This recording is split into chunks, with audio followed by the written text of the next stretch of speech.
an Unspoiled Network podcast. This is Spoil Me, covering Gravity Falls Season 1, Episodes 19 and 20. In these episodes, Gideon steals the deed to the Mystery Shack and kicks everybody out. And it's honestly really sad and heartbreaking. Also, I fucked up. Welcome to Spoil Me.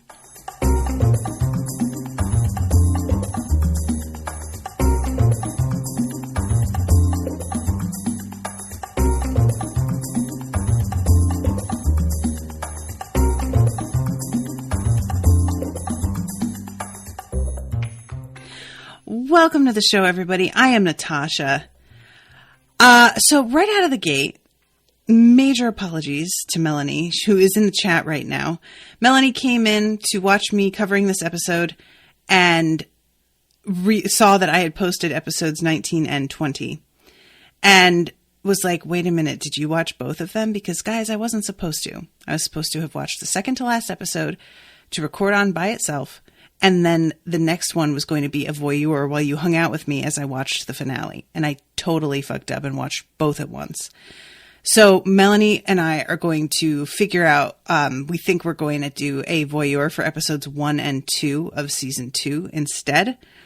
But I think that I'm going to owe Melanie forever. So my bad. Melanie and I have both had a very bad week. And this is just kind of the cherry on top of it. What makes me crazy too is that I watched episode 19 and then Owen had to leave and I read for a later episode today and then he came home and then I watched the finale. So there was plenty of time in there for me to not make this mistake, but there it is. Anyway. All right. So I'm going to start off with, episode 19. Or Melanie, if you want, I can reschedule the voyeur onto a different episode. We can figure that out and move that around, and I can just talk about 19, and do 20 as the next episode. But for now, I'm going to start off with episode 19, where we have the start of Gideon's commercial. And I've been saying how much I love Gideon. I think that he is such a great, weird villain. He constantly surprises me. He's really predictable as a character, so you wouldn't think that he would be able to surprise you this much. But I guess there are a lot of line deliveries and ways in which he turns a phrase that catch me by surprise, even though what he chooses to actually do is sort of just kind of following along with the character that we've gotten to know.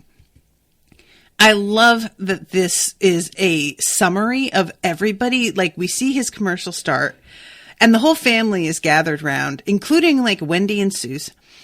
And they all give accounts of what it is that they have had to face in regard to this guy. They have, of course, Wendy of course, Mabel, who Gideon keeps trying to make into his girlfriend/wife.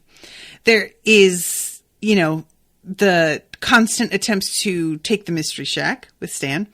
But then there is the fact that he steals Wendy's moisturizer, which comes back as a little bit of a, they bring that joke back with him being talked about by the gnomes and then being like, you're not a girl, but your skin is so soft. Do you moisturize? And I was just I like it. I like this a lot. So right away, I'm like, okay, we're heading into the finale. Gideon is clearly going to be a major part of this. I am all over it. Little Gideon's Tent of Telepathy opening soon at this location. And then we see a CGI depiction of the Tent of Telepathy crash landing on the Mystery Shack and completely obliterating it. And Grunkle Stan says something about how, well, the only way that's happening is he's going to break in and steal my deed. And then we hear glass breaking. So yeah, very predictable. But there's something about the fact that he's so predictable that is in and of itself a bit of a surprise. Like the fact that he's just like, no, yeah, I'm just definitely going to like break in like right now. I'm doing it. So I hope you guys are ready. I am in love with the turn that this takes, because what it turns out, Gideon is trying to break into this safe that has a like number combination, and he thinks that maybe Stan has it written down somewhere, but it turns out it's only in Stan's head. And so Gideon comes up with an idea for breaking into Stan's head after, of course, Stan chases him from the mystery shack with a broom. So what he does is he summons a demon. Guys, this demon, though, is this guy the best? Like, what is his name again? Is it like Bill? I think. Bill the demon, who is the triangle eye from the top of the pyramid on the dollar bill, and is representative of the Illuminati, I guess. I want Bill to appear over and over again. He doesn't need to be in every episode. I don't need that. I want him. I'm hoping in season 2, Bill appears 5 times. 4 times. 4 times. Let's give him 4. I want Bill around. He is baffling to me. And the way that the animation goes as this episode continues, I feel like this is what the animators have been waiting for all along. You know what I mean? It feels like they have just been waiting for this moment to really be able to like, okay, crack the knuckles, get started. Because this goes so bonkers. So they start, first of all, we have the lead up to this, and Mabel is showing Grunkle Stan her VHS copy of Dream Boy High, which I love so much. Guys, this just brings... Now, I had said something about how I liked the boy band episode, but that boy bands were never really a thing that I was like super into when I was a young girl. So like I understood the references and what they were doing with it, but it didn't really like strike a chord with me necessarily.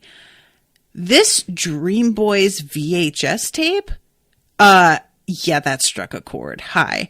2 of my favorite shows, and I say shows, they were really like, I guess Gem was a show, right? There were multiple episodes of that. I should fucking cover Gem. But I loved Gem as a kid. And there was another one about a bunch of high school students where they read, I remember so well, they read the newspaper on like TV screens, and I was so impressed by that. Like, it was obviously meant to, in that cartoon, to indicate that they had a really rich school, because it was all a bunch of very, very rich high school students. And there was a girl named Bianca who was really rich and snobby. I wish I could remember the name of the show, but this illustration of these 2 boys on the cover of this VHS box looks exactly like the kids from that. And it, like, the way it says Dream Boys High, the high is even done in like the Gem font and color with the star next to it and everything.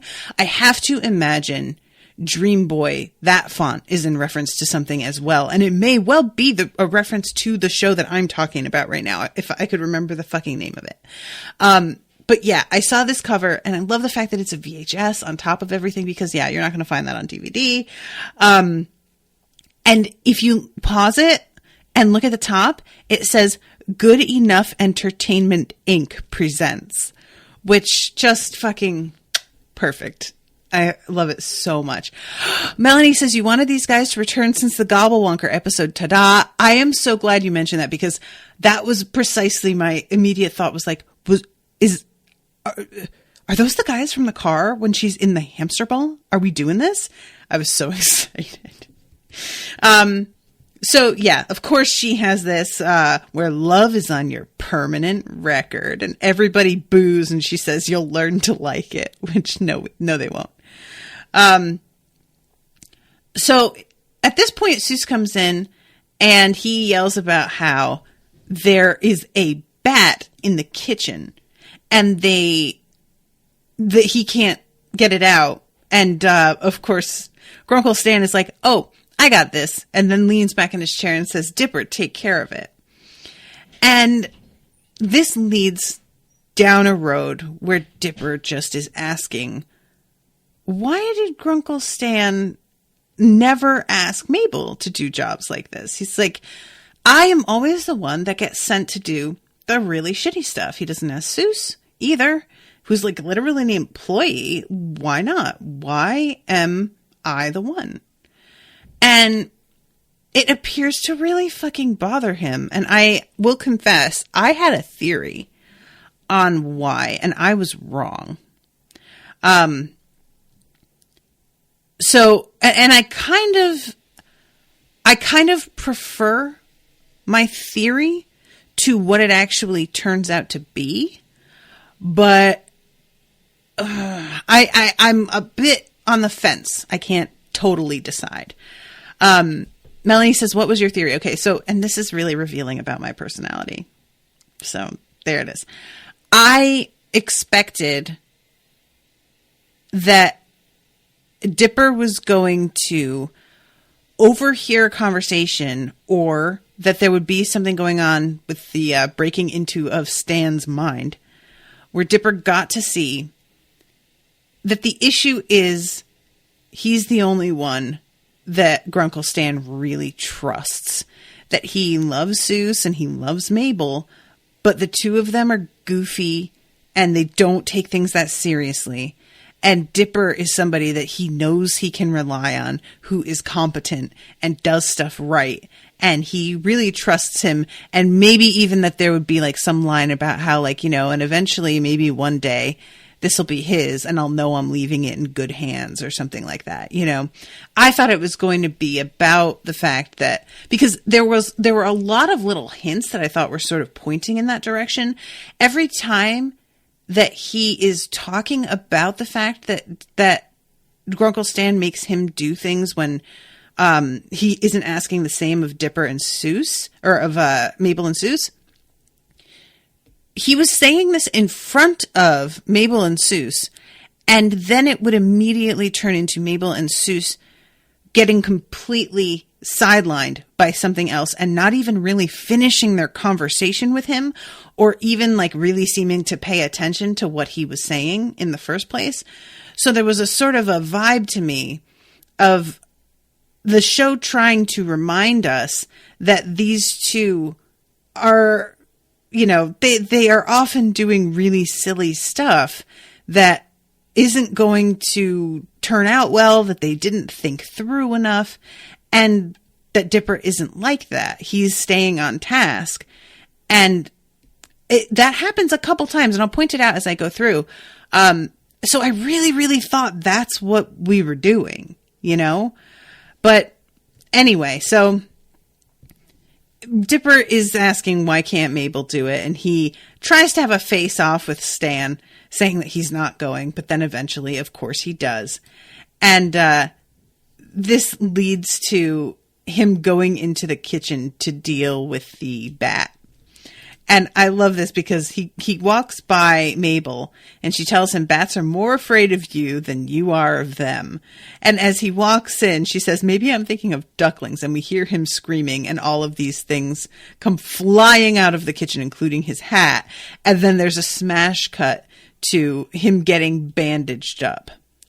So yeah, it's understandable why he feels this way. And it's kind of funny because, like, when you get the reveal of exactly what it was that Grunkle Stan was trying to do, which Too Long Didn't Read version is get Dipper to be tough, it feels like this makes more sense in right after a scene where he's getting bandaged up versus like the chopping wood, which is the example that we're watching when he's telling this story, because that's not really it doesn't feel so much about like toughness in that moment as skill. But I appreciated this bit of like Rocky callback. So we cut to Gideon, who is doing this like ritual in the woods, and he calls up this demon, and it's this triangle dude with a hat and a big eye in the middle. And he knows all about everybody in this town, apparently. Gideon wants to know how he knows his name. And he says, I know lots of things. And all of a sudden, the image that had been of like gold bricks turns into sort of what's akin to like security camera footage of Gideon's whole life to indicate that he's like watching everything. And then he says, hey, look what I can do. And he pulls the teeth out of a deer's mouth.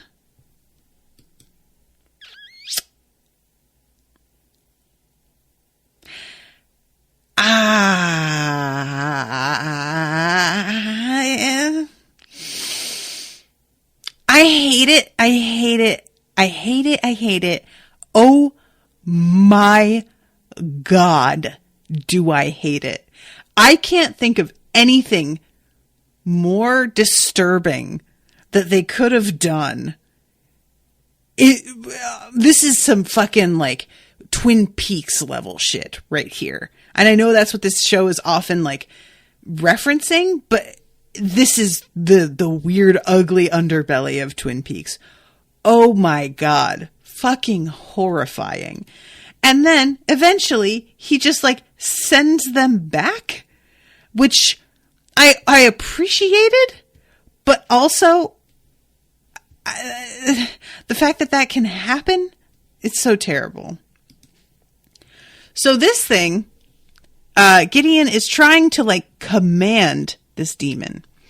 And I love that we get this display of this demon's power right before Gideon begins to like make a deal with him, because it becomes really clear really quickly that Gideon is fucking out of his depth. There's no way he's ordering around a thing that's able to do shit like this. And immediately when Gideon starts talking about Stan, Bill has this reaction. He says something about Stan, and all of a sudden Bill says, wait, Stan Pines. And then we get a flash of Stan's face and a flash of a symbol. And then all of a sudden he says, you know what, kid, you've convinced me. I'm sold. I'll help you with this. And in return, you can help me with something I've been working on. We'll work out the details later. First of all, okay, so much. First of all, what the fuck? How does this thing know who Stan is? Like, I mean, he knows who Gideon is, so it stands to reason he knows Stan. But why does he have like a particular bone to pick with Stan? What's the deal with the symbol? And why does that mean anything to Bill? And what the fuck? How stupid is Gideon? Yeah, and then you can help me with a project I'm working on. We'll work out the details later. Bitch, no, we will not. We will sit down. I will get my lawyer. We will hash this out. We'll draw paperwork up. I will have it read by 2 other lawyers. And then I will have it signed and notarized. We will not shake on it and then work out the details later. Now, shockingly, this kind of works out in Gideon's favor because Bill fails at his mission, because he's supposed to go and get the code out of Stan's head, and he fails to do that. So Gideon winds up having to resort to plan B. But if he had not failed, what the fuck was going to happen to Gideon? Because I have a feeling when he says, oh yeah, and you'll help me with a project I'm working on, he means I'll kill you and sacrifice your body to the gods in order to bring down a smite of lightning upon Stan Pines. That's like, no joke, kind of what I'm thinking is happening here. Like, yeah, I'm definitely going to kill you. That's what the quote help is going to be. And by project, I mean spell/incantation. And working on, I mean, this guy is my mortal enemy. Is Stan an immortal? I don't think Stan's an immortal, but like, I kind of want him to be. I kind of want him to just be this like weird old shyster that has been around for like hundreds of years in the same town. And he's just an institution to the point that nobody questioned, because he doesn't have close enough friends for anybody to really notice that he's like, you know, keeps on turning 65. But that would be a kind of a fun thing. Maybe the local kook is an immortal. But yeah, so this shaking on it, Bill like lights his hand up with a blue flame before he shakes Gideon's hand. And again, it seems as if there isn't, like, it seems as if this is setting up that is really going to like bite Gideon in the ass later because of that blue fire. Apparently not. So then Bill disappears in a flash of light saying, remember, the universe is a hologram, buy gold, and disappears. And immediately, Mabel and Seuss head back to the house and try and warn Stan that Gideon is going to try and break into his brain and find out what the combination is. And Stan is like in the middle of arguing that that's not possible when Bill enters his mind. So Dipper and Mabel and Seuss all have to go and find out the information from the journal that can lead to protecting Grunkle Stan. I thought maybe Dipper would go by himself and there would be some sort of like external thing that Mabel and Seuss would help with. But it all takes place in Stan's mind. And I am always a big fan of these like sort of, these tropes of the, what's the word I want? Of the psyche, the human psyche being translated into a physical landscape. In Dresden Files, he does this thing called the soul gaze where he can sort of like, he makes eye contact with somebody and he can see the quality of the person, who they are, but it's not spoken. And it's something that is a sort of series of impressions of physical manifestations of the concepts of what he's thinking about. So, you know, there's a man who is extremely businesslike and ruthless, and Dresden's soul gazes him, and the man's he says his psyche was as clean and cold as the inside of a refrigerator. Like it was like practically stainless steel that had been, you know, sanitized like a hospital. And then there is a man who has gone insane and is like possessed by a demon. And that man is like locked into a mountainside, like physically, while this other creature sort of stalks around in front of him. And this is what it looks like. And so I like this. This is almost like we're soul gazing Grunkle Stan this episode.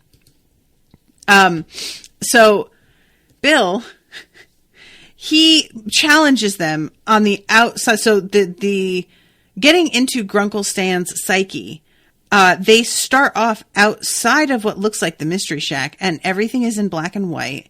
And there's a lot of sort of junk, like outside, as if the Mystery Shack were one of those really depressing secondhand stores where people just leave all this crap outside for the people who work there to sort out, and it never really gets sorted out.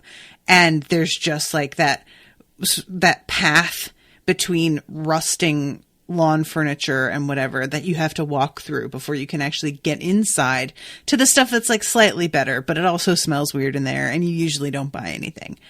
That's what it looks like out here. And meanwhile, Mabel, she summons up the two dudes. I love this so much. She tries to tackle Bill, first of all. That does not work. And then Bill says, ? Shooting star, pine tree. I've been waiting to meet all of you. Now, I love this. And for some reason, I like it better that she isn't actually wearing her shooting star sweater when this happens. I don't know if that's actually like significant or not, but Mabel usually wears the shooting star sweatshirt. And in this episode, she's got like a sunset sweatshirt. But Dipper says, what do you want with our uncle's mine anyway? And he says, oh, just the code to the old man's safe. Inside the shack is 1,000 doors representing your uncle's memories. Behind one of them is a memory of him inputting the code. I just need to find it, and Gideon will pay me handsomely. And he says that he's the master of the mind and he knows what Mabel's thinking right now. And she says, no, you can't. And then all of a sudden, there are the two guys from Dream Boys High who love Mabel and are just constantly complimenting her, talking about how great she is, how everything she says is wonderful and funny or really smart or whatever. This goes on all episode, and I'm totally here for this. And guys, when they wind up showing up a little bit later, it pays off like whoa. So they go inside, and it's just a series of TVs at first that sort of has like it reminds me of standing in line at Six Flags and how or at Disney World or Universal Studios, when there's a really long wait and they know that you're going to be standing there for hours and that you're going to hate every minute of it. So they try and give you something to distract you while you're standing in line. That's what all of these cause it's screens, but they're like covered by doors and some of the doors just hanging open. So it becomes clear that Bill has sort of wandered through and yanked them open. And when he didn't find what he was looking for, he just left them open and kept going.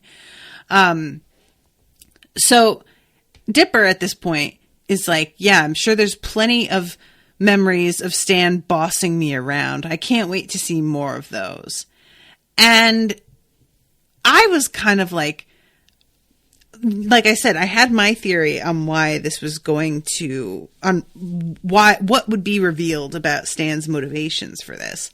But what winds up happening is that Dipper finds a series of memories that are like labeled with his name and everything. And he goes inside and it turns out that he only hears the beginning of a sentence that Stan says, like, useless, weak, I just want to get rid of him. And this fucks Dipper up for like a good half the episode. And I just couldn't it's just one of those like so contrived moments of like, oh, you only heard the first half of the sentence. But I didn't love it, is what I'm saying. I didn't love it. It's fine. It doesn't really wind up mattering too much in the end because he pretty quickly gets like told the truth about it after suffering with it for a bit. But some of the memories that we see of Grunkle Stan's as he goes through are so amazing. First of all, there's one of him in prison, which, I want to know what that's about. I think it's been dropped that he's gone to prison a couple of times, but yeah, this, like, the delivery here, he says, Jorge, Rico, you're the two best Colombian prison friends a fella could make. And then one of the dudes says, I hope he dies in Spanish. And the other dude just says, sí. And I could not stop laughing. It's just so simple. You know, you could have made those lines like really over the top funny in some other way, but instead just the very simplicity of, I hope he dies. Yes. That was so funny to me.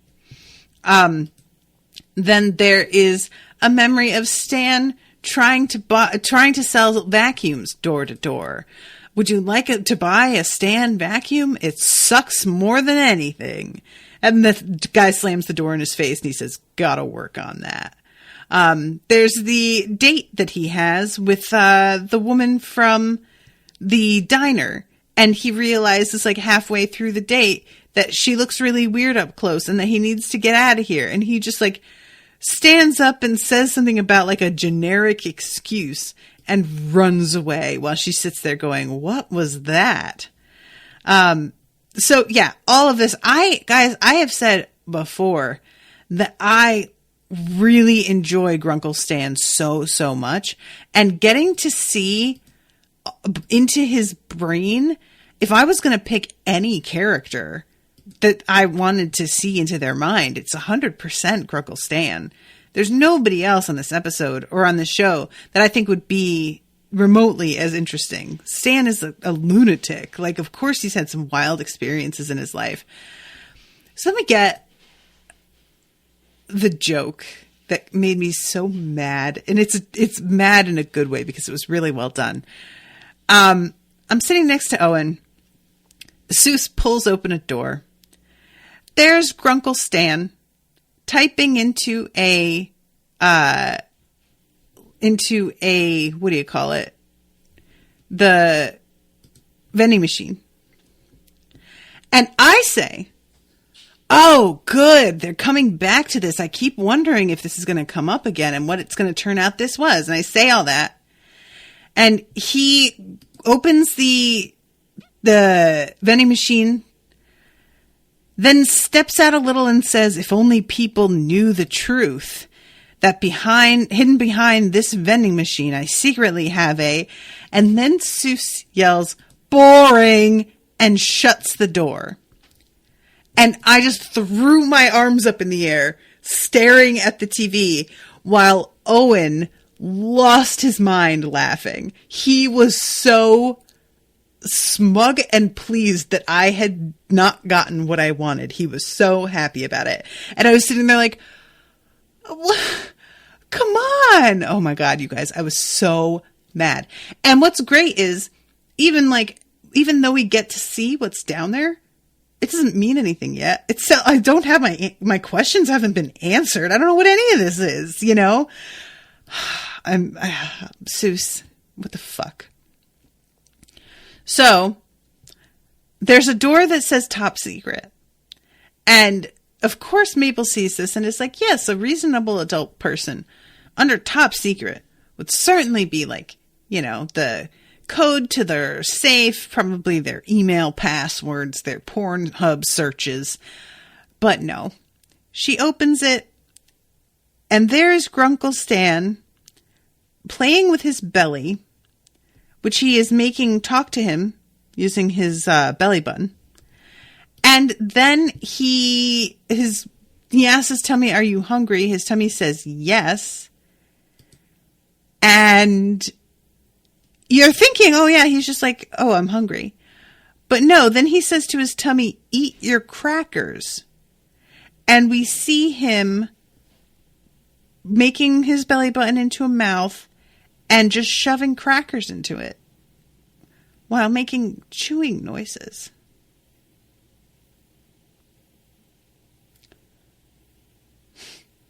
What? What? Why? Why? Though? Because then you just have to clean it all up. This is like if somebody just for fun would do like the Cookie Monster thing of making the puppet shove cookies into his mouth. But of course a puppet can't eat cookies. So you sort of shake the puppet's head around so that the cookies come flying back out again. But it gives the impression of having eaten, except you're not getting paid to do it for a television show. You're just doing it by yourself for reasons. You know what, Grunkle Stan? That top secret door. I think that was a good call. So finally, Mabel's like, all right, you know what? This isn't working. We have to think like Grunkle Stan. We have to, like, you know, imagine where he would put something like this. And Seuss says, what if the triangle guy finds the memory before we do? And Mabel says, he's always hiding stuff, right? And Seuss says, yeah, like he hides his arrest warrants under that rug in the gift shop. And Mabel says, Seuss, that's it, look. And points, and she moves this rug aside, and there's a door, and she opens it, and we see him entering the code into the safe deposit. Now, I don't understand this exactly, because a moment later, it is revealed that this isn't Seuss. This is Bill, who can shapeshift, because this is all, like, you know, psychological. It's all in somebody's brain. So he can shapeshift to look like Seuss. But a second ago, he was the one who said he's always hiding his arrest warrants under that rug. How would Bill know that? And if Bill knew that, why wouldn't he just open that door himself? I didn't really understand why Mabel needed to factor into this at all, and why he needed to shapeshift as Seuss at all. Like, is it just because he's afraid that if they spotted him, they would try and reach the door before? Like, they're not anywhere near the door, it doesn't seem like. I don't know. I just didn't really understand why this happened that way. I will admit that it caught me by surprise when it turned out that was Bill, but it caught me by surprise in large part because it doesn't make sense to me. But yeah, so finally, Mabel's like, all right, let's just destroy this door and before Bill can find it. And she grabs an axe and is about to do it. And Seuss says, wait, maybe I should do it. My big fat arms are great at destroying stuff. And she says, oh, okay. And then he reaches out and begins to pull the door up using magic. And then the real Seuss walks up. Now, I admit, guys, before I realized that this was Bill and that he had shapeshifted, can I tell you what I thought? I thought Seuss was going to be the surprise big bad after all of this. I thought Seuss had been pretending to be really thick and was actually spying on Stan, and that he was suddenly going to be revealed to, like, have superpowers, and he was just biding his time. All of that went through my mind in the split second that it took before the actual Seuss walks up. I genuinely was like, oh my God, is Seuss the baddie? And I was so here for it. I would have fucking loved that. Now, again, I don't think it turning out that this was Bill the whole time really makes sense. So I have to admit to some disappointment here.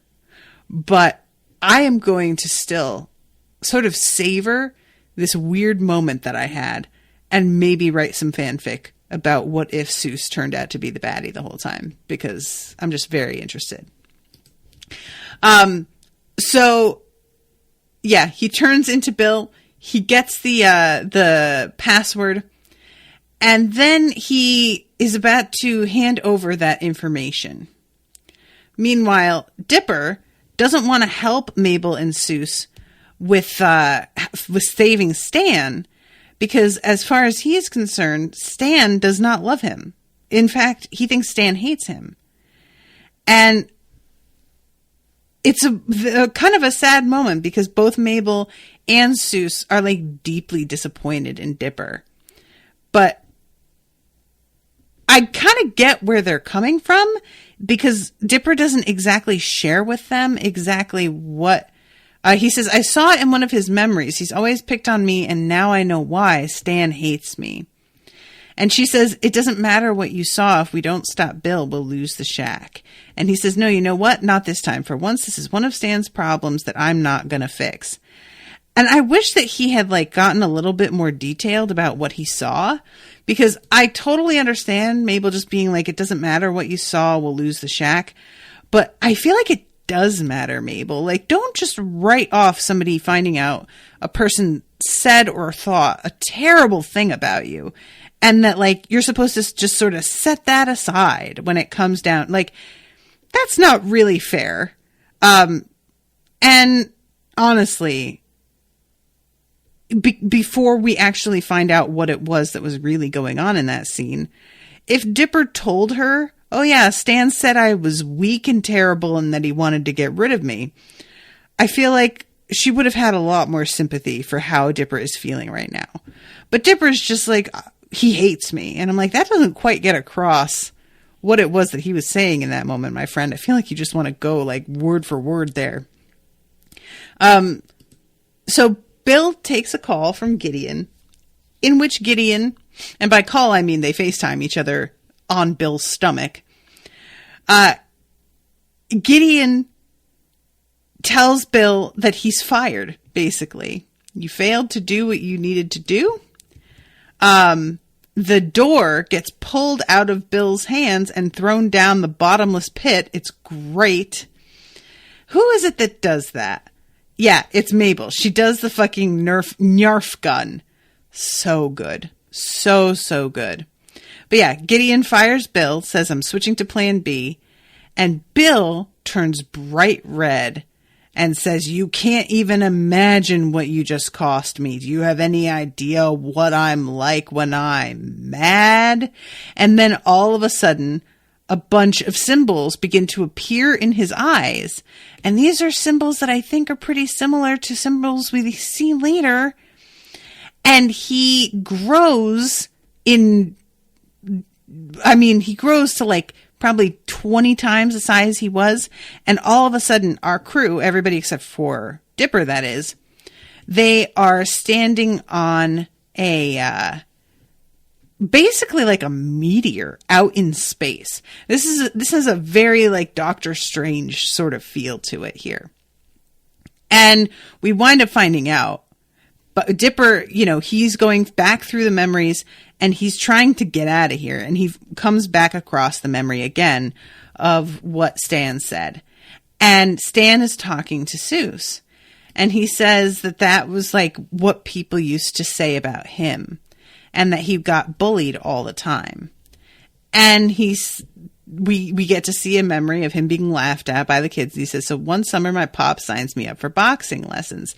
And it was even worse than the schoolyard. I thought my pop was trying to torture me. But wouldn't you know it, the old man was doing me a favor all along. So we see this moment, guys, the illustration of Stan's father standing off on the sidelines while Stan is doing his first boxing match and just nodding firmly to himself is so excellent. I love it. You know precisely who this guy is in that instant. It's so good. And then we get to see him in line for a movie covered in zits, with braces on and a bow tie, the whole thing. And the girl behind him is about to get mugged by some dude. And he saves her. He turns around and decks the guy in the face and saves her. And the whole crowd begins to cheer for him. And he says, so that's why I'm hard on Dipper, to toughen him up. So when the world fights, he fights back. And Sue says, do you think it's actually working? And we see Dipper succeed in chopping the wood in half. And he says he's really coming along. When push comes to shove, I'm actually proud of him. Just don't ever tell him that. His head's big enough as it is. And we see Dipper looking genuinely touched in this moment. And this should have been my first clue, because I said last episode that I was trying to think back on how many supernatural moments Grunkle Stan had really gotten to participate in. The bottomless pit was one, and then coming across the dinosaurs in amber was another one. But I couldn't really think of any others. And I wasn't sure how aware Grunkle Stan really was of the supernatural nature of things. When Dipper gets touched by this memory and hearing the actual thing that Grunkle Stan said, he puts his hand up and falls into the memory. And Grunkle Stan turns and looks at him and is like, "Hey, what are you doing here? Nice hole in your chest, by the way." And points at him, and all of a sudden, Dipper's hole in his chest disappears. And he says, "How did you do that?" And Grunkle Stan says, "Word to the wise, kid. We're in the mind. You could do whatever you can imagine in here." And then he like twists his hand and a can of soda appears. And Dipper's like, "Oh, shit." And then all of a sudden, he runs back out to help Bill, and Grunkle Stan turns and says with a smile, "Ha, fighting back." This scene could be taken a lot of ways, but I feel like it's extremely significant that Grunkle Stan isn't saying like, "Hey kid, what are you doing here? You're right there chopping wood." This isn't like actual memory Grunkle Stan that he's talking to. This is like present day Grunkle Stan reacting to Dipper as if he knows that they are currently in one of his memories. And like he is aware of what is going on right now, which should have really tipped me off to how very aware of everything Grunkle Stan must be, because who's going to react this way?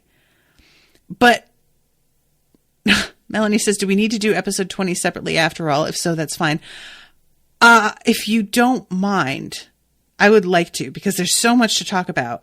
And I know that there's 2 voyeurs booked. I can watch 1 and 2 separately and then still talk to them together, talk about them together. Or I could watch them both and I can refund you for that voyeur and we can put that on another one. We'll talk about it.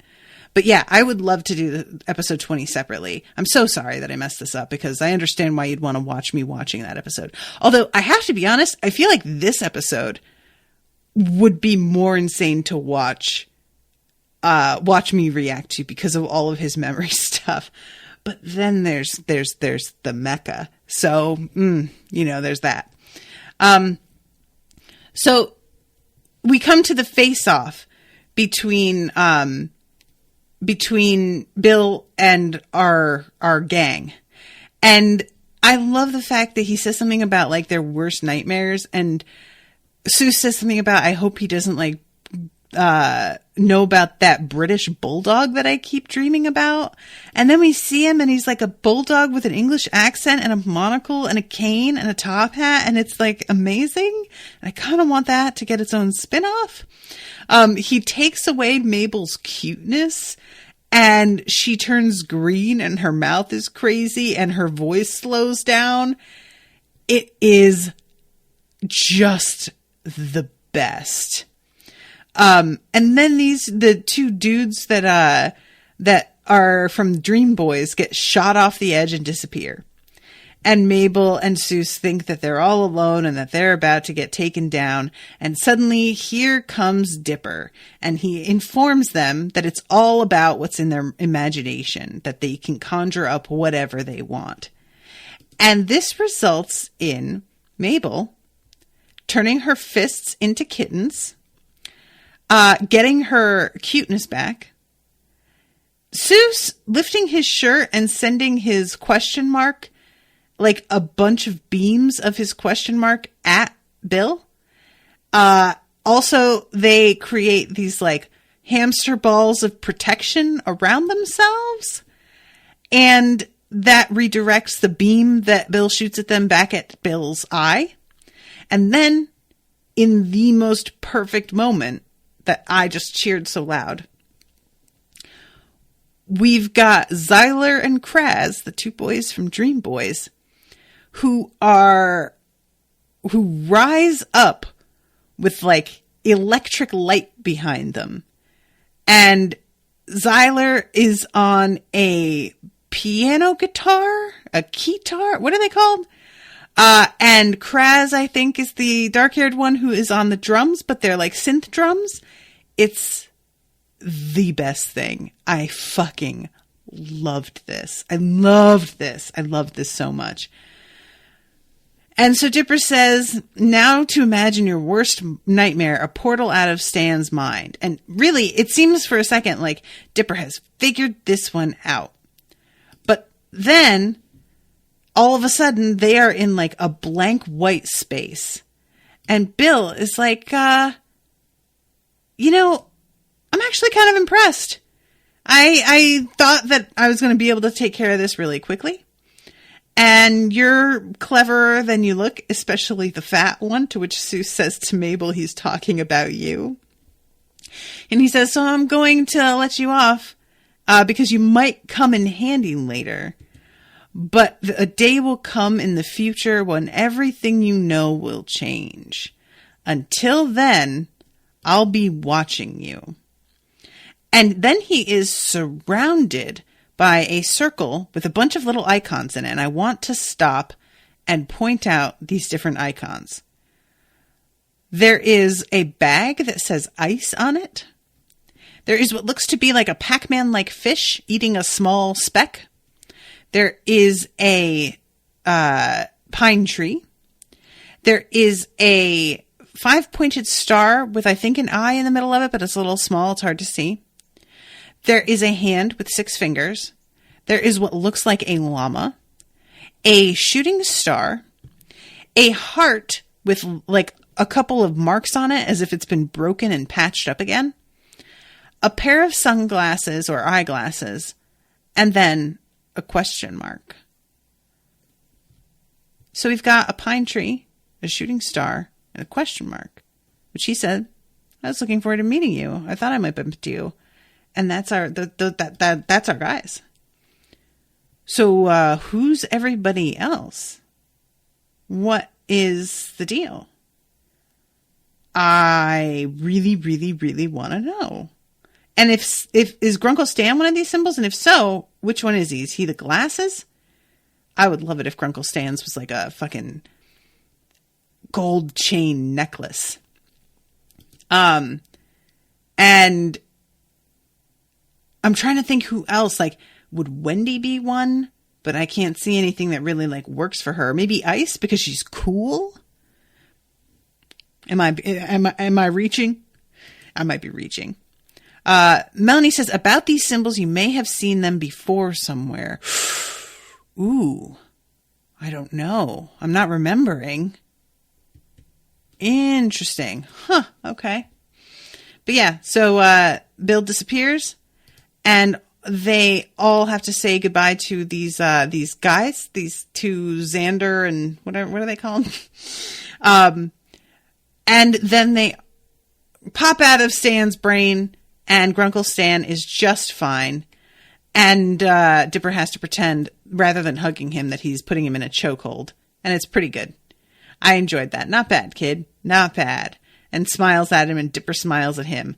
I really love this. Like, look, I recognize that it's not super healthy to not be able to tell a child that you care about them and are proud of them.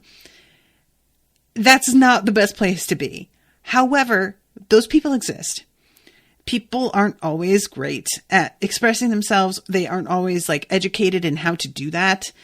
And they don't necessarily have like a really good idea of like, if they're especially dudes, being entrenched in gender roles and norms means that they are taught they shouldn't share their emotions. So a lot of times they are discouraged from being too positive about things. And there will come times as we all get older when we realize that somebody had been telling us that they cared about us when we didn't really realize that's what was happening. And that was something for me that I definitely realized. Like my dad, it felt like he was not supportive at all sometimes. And then when I would like look back and think about it, I was like, wait, he was supportive in the way that he understood how to be supportive. I was looking for somebody to like be verbally supportive and to talk with me about stuff. And my dad just wasn't really quite capable of that. But you know what he could do? He could fix my car for me. You know, he could buy me a dining table. He could come over and help me with like rewiring stuff. That was the stuff that he knew how to do and was still valuable, but I didn't really see it that way. And it wasn't until it was too late, really, that I kind of got it. And that's sort of the deal with Grunkle Stan. He just shows it in a weird way. That's not really what Dipper was looking for. But now that Dipper understands it, he can appreciate it when it happens. And then they're like having this moment of just being really happy that they managed to get it all safe and sound. And then the wall explodes and Gideon walks in holding the deed to the mystery shack, saying that he had to resort to plan B, but it worked. And he blew up the safe. So now the mystery shack belongs to me. And he immediately gets on his phone and says, Daddy, bring it around the front. And we see this fucking huge wrecking ball. And he blows right through the sign for the mystery shack. Which I gotta admit, guys, was traumatizing. Oh boy, did I hate this. Oh, this bummed me out so bad. I hate seeing the place that means something as a reader or a viewer or whatever. Getting just, oh God, it's like Grim Old Place all over again. Melanie says, what did you think of the creepy grayscale first introduction to Inside Stan's mind? Yeah, that kind of reminded me of Twin Peaks 2, weirdly. Also, why do you think Bill let the kids/Seuss go without more of a fight? Yeah, that's part of my question too, because I feel like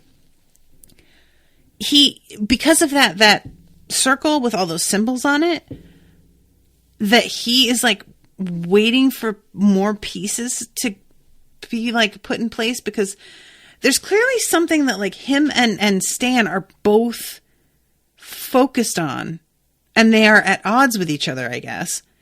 And Stan's trying to find the other book, we find out later. But what it is with like is Bill trying to compile his own collection of things that correspond with these symbols? Or what? Like, it feels like he's trying to get together the materials to do a thing. And like these guys are part of that, and that by destroying them, he would be kind of like cutting off his own nose. So that's kind of my theory, but it's not really, like, that's very vague and not too solid. So, yeah. I don't know. That's the best I got. But yeah, so that's how it ends. It ends with the Mystery Shack sign being torn down, and it was awful, and I hated it. It made me so sad. So yeah, all right. Next episode, and guys, keep an eye on the Facebook page, because I'll probably like change a couple of the events to reflect whatever it is that Melanie decides that she wants to do. But I will be covering episode 20. I'm so sorry that I watched it already, but it was really good. And I'm really excited to talk about it. So I hope y'all will bear with me, and I'll see you soon with a new episode. Until then, toodaloo, motherfuckers.